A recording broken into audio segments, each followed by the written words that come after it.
Les aînés nous parlent.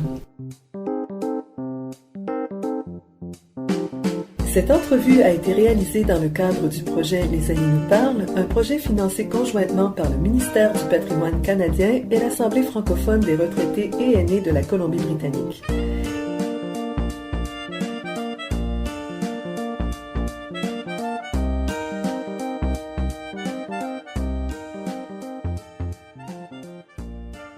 Alors aujourd'hui, je vais m'entretenir avec Aline Tétrault, qui est une pionnière de la langue française à Victoria et dont la mission est de propager, de partager son amour de la langue avec les jeunes. Alors, bonjour Aline. Bonjour Aline. Combien ça fait de temps que tu es à Victoria? Je suis arrivée à Victoria en 78, donc ça fait 38 ans que je suis à Victoria. Et qu'est-ce qui t'avait amené ici à la base? C'était mon travail. J'étais aux îles de la Reine-Charlotte avec les Forces nationales et j'ai été transférée au Collège militaire Royal Roads en 78. Et depuis ce temps, je suis à Victoria. Et à l'époque où tu es arrivée ici, à quoi ça ressemblait la francophonie à Victoria? Il y avait le Club canadien-français à ce moment-là, qui était quand même assez actif. Et c'est là que j'ai commencé les guides parce qu'ils ont demandé une animatrice guide. J'ai donné tout simplement mon nom. Puis j'ai eu ma formation guide par Vancouver. Et à Vancouver, avec Mayerville, il y avait plus de francophonie. Mais ici, je n'ai pas eu à me plaindre de la francophonie parce que j'ai toujours travaillé en français. Et toutes mes activités ont été en français. Et les parents envoyaient les enfants aux activités parce que je parlais français, que je ne leur parlais qu'en français. Et j'ai su à travers les branches que tu ne parlais toujours pas l'anglais. Je ne parle toujours pas, si peu que pas. J'ai juste à dire yes, tout le monde sait que je suis francophone. Et puis, le problème, c'est que je ne comprends pas beaucoup l'anglais. C'est ça qui est ma barrière. Donc, j'imagine que ça, c'est une motivation à la base pour s'impliquer dans le monde francophone. Déjà, juste le fait de ne pas pouvoir parler l'autre langue, ça t'a un peu complètement dirigé vers les activités francophones. Disons que je suis plus confortable en français qu'en anglais, bien sûr, et je n'ai jamais vraiment fait beaucoup d'efforts pour parler anglais et de le comprendre, parce que toutes mes activités sont en français. Et quand je descends au Québec, qu'on me dit « Oh, t'as encore gardé ton accent. » Je leur dis, excusez-moi, là, mais je ne parle pas anglais. Si tu avais à penser à ta contribution principale dans la francophonie de Victoria, qu'est-ce qui t'attirait le plus? C'était allé vers les jeunes parce que c'était vraiment une mission pour toi ou c'est vraiment, ça s'est passé de fil en aiguille? Comment ça s'est passé, ton implication au niveau de la communauté? Disons que je suis allée voir des organismes, puis je leur ai dit que j'étais bénévole pour aider dans la francophonie, et puis mes activités s'orientent surtout chez les jeunes, parce que les jeunes, c'est notre noyau, c'est notre futur, et puis les jeunes ont besoin d'aide. Alors l'aide qu'on peut leur apporter, on ne sait pas ce qu'on sème, mais on peut toujours récolter quelque chose au bout. Alors je ne vais jamais vérifier ce qu'on récolte, mais je sais que la langue se propage. Et puis, tu t'es impliquée pas mal aussi dans l'enseignement du catéchisme? Oui, depuis mon arrivée à Victoria, en 1978. C'était le père Heard qui m'a dit, vas-y, j'ai besoin de quelqu'un, moi je ne peux pas le faire. Puis, est-ce que tu trouves qu'il y a une différence chez les enfants avec lesquels tu travailles maintenant par rapport aux enfants avec lesquels tu travaillais quand tu as commencé? En 78, leur connaissance de la religion, par exemple, comment ils sont réceptifs à la culture religieuse et francophone. Est-ce que tu vois des différences dans les enfants depuis de certaines générations? Disons que présentement, je ne peux pas évaluer ça parce que j'ai très peu de jeunes inscrits en catéchèse. Très, très peu. Pour ce qui est de la manière dont le jeune perçoit la langue, c'est la même chose. Il n'y a pas de différence entre au moment où je suis arrivée et maintenant. Le véhicule se fait, d'autant plus qu'on a une école française qui aide. Il y a beaucoup d'écoles d'immersion et les enfants qui sont en immersion sont tout contents de venir nous dire qu'ils parlent français. Je trouve ça très positif. L'enfant n'a pas de barrière. Et c'est une raison pour laquelle j'aime beaucoup travailler avec les jeunes. Et qu'est-ce qui a changé, d'après toi, dans la communauté francophone depuis que tu es arrivée? Il y a des directeurs qui ont changé, bien sûr. La communauté elle-même a changé. Et tous les gens qui étaient là quand je suis arrivée en 1978 sont presque retournés à leur créateur. Il en reste encore, mais beaucoup moins. Les groupes, c'est la même chose. Il y en a qui se sont dissimulés, puis il y en a d'autres qui se sont reformés. C'est à peu près, je dirais, le même dynamisme, sauf que on est dans des années beaucoup plus, disons, évoluées, si on peut appeler ça évoluées, point de vue technologique. Puis, est-ce qu'il y a des choses que tu vois qui sont différentes dans le rapport aux francophones de la part des anglophones, par exemple? Oh, oui. Au début, quand je suis arrivée, quand on parlait français dans la rue, on se faisait dire « speak white ». Puis les gens nous regardaient de manière très bizarre. Comment ça se fait que vous parlez une langue tellement étrangère? Quelle langue tu parles exactement? On nous demandait. Aujourd'hui, non. Les gens reconnaissent le français. Et c'est très rare que les gens vont faire un reproche parce que tu parles français en public avec d'autres personnes. En tout cas, ça ne m'arrive pas. Récemment, ça ne m'est jamais arrivé. Là. Puis, je trouve ça très positif. Il y a beaucoup de plus d'évolution de ce côté-là, d'acceptation. Puis, il y a moins de rejet. Et c'est très bien. Mais est-ce que tu peux nous donner un aperçu de ton quotidien? De comment ton implication dans la communauté francophone a transformé vraiment tes semaines? Parce que je sais que tu es très, très occupée avec beaucoup de projets puis beaucoup d'enfants. Alors, peux-tu nous en parler un petit peu? Bien, il n'y a pas une journée qui est pareille. Toutes mes journées sont différentes.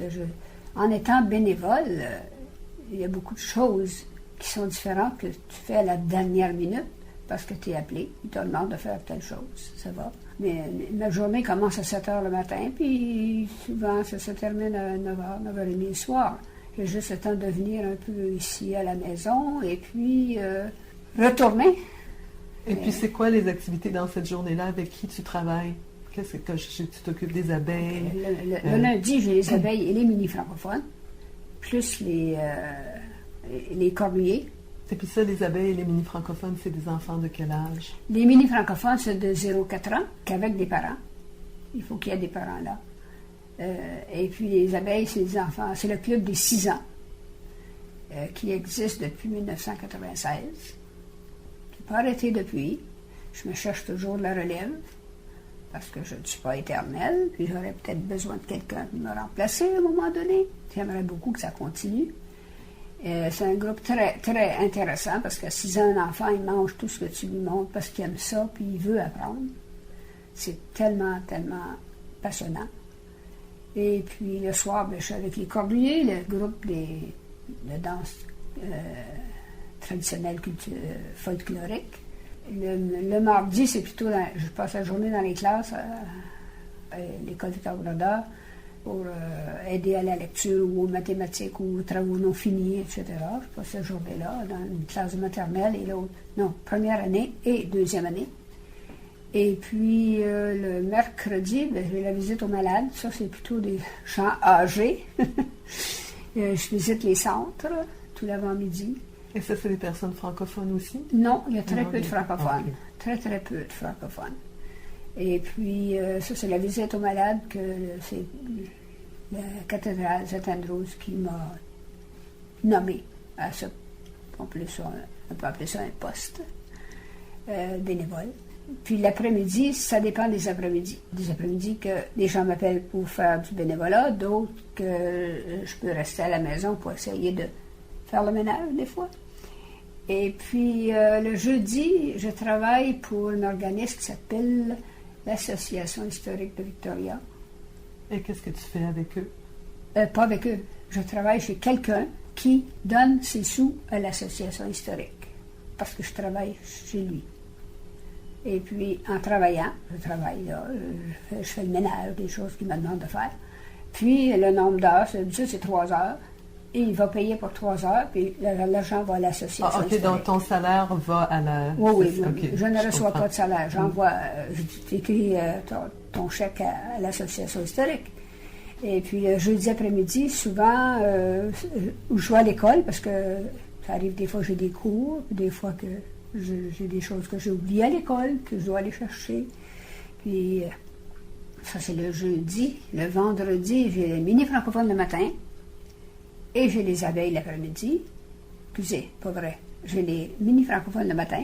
À 2 heures, j'ai la gymnastique avec la toute petite de 2 ans et demi, de 3 ans. Et puis après ça, le soir, j'ai une catéchèse avec 2 jeunes. Et puis, mon vendredi est arrivé, puis la fin de semaine recommence. Le samedi matin, c'est le ménage à la cathédrale, puis c'est des activités. Ça va dépendre qui m'appelle. Des fois, j'y vais, des fois, je n'y vais pas. Et aussi, je m'occupe d'une personne handicapée, donc j'aime bien aller lui rendre visite ou la sortir un peu, qu'elle puisse voir l'air un petit peu plus que toujours l'intérieur. Et puis, le mercredi puis le dimanche, je vais au Mont-Sainte-Marie pour faire manger un homme aveugle, un paroissien, un ex-paroissien de Saint-Jean-Baptiste. Je le fais manger, on parle, puis il me pose des questions pertinentes, comme combien il y avait de personnes à l'église, qui c'est qui était là, est-ce qu'un tel était là, etc. Il est très intéressé. Puis sa femme, qui est pas au même étage, je vais la visiter aussi.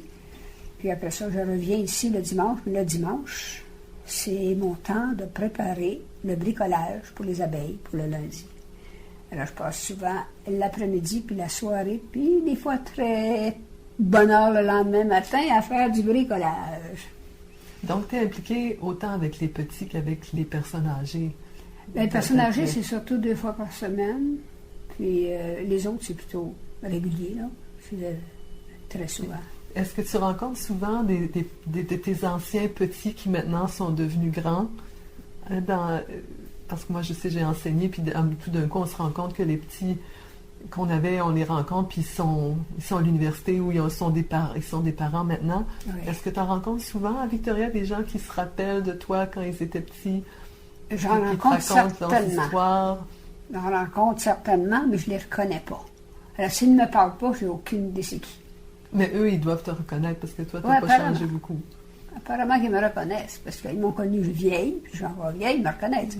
Mais moi, je les ai connus peut-être à 6 ans, 7 ans, mais là, un jeune qui est rendu à 22, 24 ans, je ne les reconnais pas. Puis même à l'école de Robert, ceux qui sont en 5e, 6e, 7e année, c'était des abeilles, mais je ne les reconnais pas. Mm-hmm. Ils ont trop changé, puis j'ai pas la mémoire des figures en plus. Comment est-ce que ton engagement dans toutes les choses que tu fais, ça t'a amené à changer tes valeurs au fil du temps? La patience, peut-être.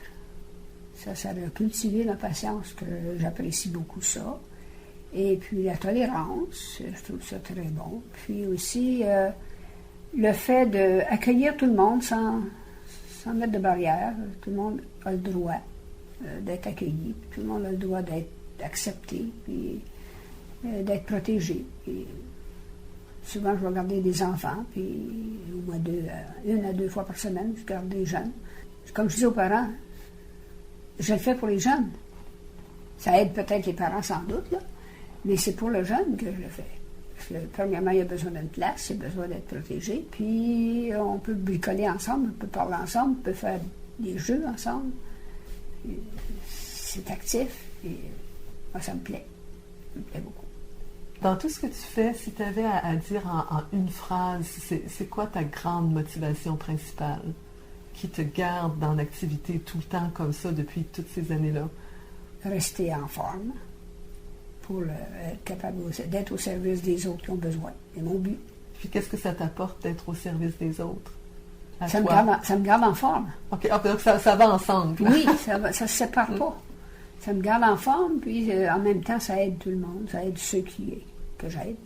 Et puis, ça m'aide moi aussi, parce que c'est vivant, c'est agréable. Et j'ai toujours aimé m'amuser toute ma vie. J'ai aimé m'amuser, je m'amuse encore. Puis, ça a été mon but. Dans l'enseignement, c'était la même chose. Si je ne m'amusais pas, c'était une journée plate. Il fallait que je m'amuse en classe. C'était très intéressant, même avec les adultes. J'enseignais aux adultes, puis on jouait, on s'amusait. On jouait avec les mots, on jouait toutes sortes de jeux pour qu'ils apprennent le français. Est-ce que tu as des regrets? Non, j'ai aucun regret. Je ne peux pas recommencer, premièrement. Le temps est passé, on ne peut pas revenir sur le temps. On s'en va vers un futur. Mais moi, ce qui est très important pour moi, c'est maintenant, le présent. Je vis au présent. Et le futur, je ne le connais pas, ça ne me dérange pas. Puis le passé, je ne peux pas le recommencer. Alors, le présent. Je vis au présent. Et ce serait quoi ta plus grande fierté en tant que francophone? Parler français, garder la langue, et puis être capable de la propager. Je pense que tu fais un bon travail dans le domaine de ce partage-là avec les autres. Merci Aline de ta contribution à cette entrevue, puis de ta contribution dans nos vies, à toute la communauté francophone de Victoria. Ah bien, merci beaucoup d'avoir pensé à moi d'abord, puis j'espère avoir contribué au projet. Merci.